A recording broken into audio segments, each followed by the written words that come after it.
Now, smaller emerging market automakers are increasingly taking on their larger global rivals. That's our focus in this week's Think Small series. Ford Motor has selected Tata Motors of India as preferred bidder for its Jaguar and Land Rover units. Last week, Tata started making cars just a decade ago. South Korea's Kia Motors says it aims to boost global sales 24% this year.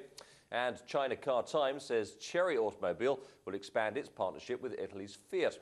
All these growth plans and many more examples may signal a shift in manufacturing and financial clout among Asian automakers, or it may not. Let's find out. Vivek Vaidya is Director of Automotive and Transport at international research consultancy Frost & Sullivan. Mr. Vaidya, thank you very much for joining us today. Let's start with a look at this the latest bit of news we've got on emerging market automakers. That is Tata being named as the preferred bidder for Jaguar and Land Rover. What do you make of that development? I think this is a very interesting development. Land Rover and Jaguar is going through its lean phase. Ford Motor is trying to focus their energies on their mass-selling brands, and they want a good buyer for these brands who can take them forward, who can take them to the next level. And Tata presents a very, very interesting case. I mean, these are high-end, obviously, vehicles, or particularly Jaguar, whereas Land Rover's got a particular cachet as well. Does Tata have the expertise and the clout to make a success of running these brands? Well, Tata is a right candidate for these two brands. What's going to happen there is, first, Tata is going to look at the financials of these two companies. Now, first, they would try to generate more and more financial resources, and then they will try to take these brands forward by reinvesting these financial resources back into this.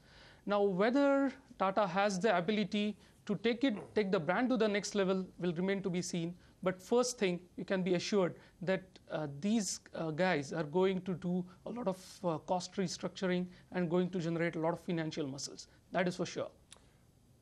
Does that, I mean, that suggests you're saying that if they go ahead with the purchase, they're going to think it through very carefully first.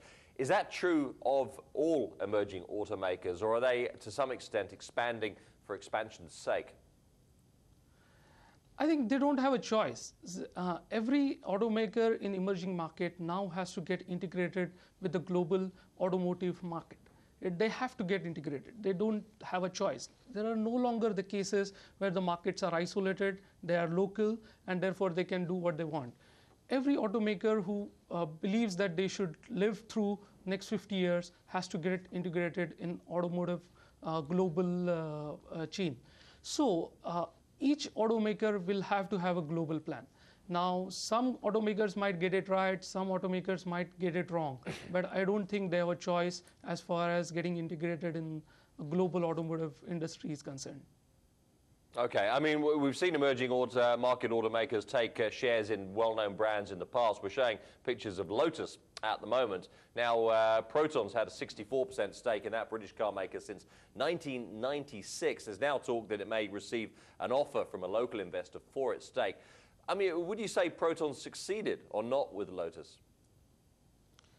I think Proton is slightly a different case. Proton is a government-run enterprise, and they have their own share of problems. Anything to do with Proton is actually very sensitive in Malaysia. So you can't really extrapolate what Proton is doing to other companies which are more privately run, who have a different way of doing business. Proton presents an entirely different case, and they have a great chance in becoming a regional hub rather than expanding globally. That's their strength, because they will get all the backing from Malaysian government. As long as they choose to stay in Malaysia, they can actually cater to a regional hub. So they present a completely different opportunity. Now, Lotus in itself is designing cars. They are designing cars very well. Now, how Proton is able to convert it into manufacturing and marketing, that probably is a great area. But I think Lotus is designing great cars. Okay, and we've got about 1 minute left. How much opportunity is there out there at the moment for some of these emerging market makers to particularly buy brands and take on the big boys? How much activity do you see this year? I think we shouldn't restrict it only to brands, because brands is something which are very high profile deals, and those happens once in a while. So brands is only one part of it, but we are likely to see more and more deals happening which are say selling of plants or selling of some manufacturing bases, supply chains, one part of the business. And this probably has happened long ago. This has started probably 5 years ago, and this is likely to continue.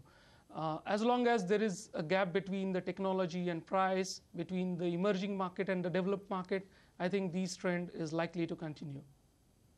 Okay, Mr. Vaidya, thank you very much for joining us today. Vivek Vaidya, Frost & Sullivan's Director of Automotive and Transport, speaking there. Oil prices.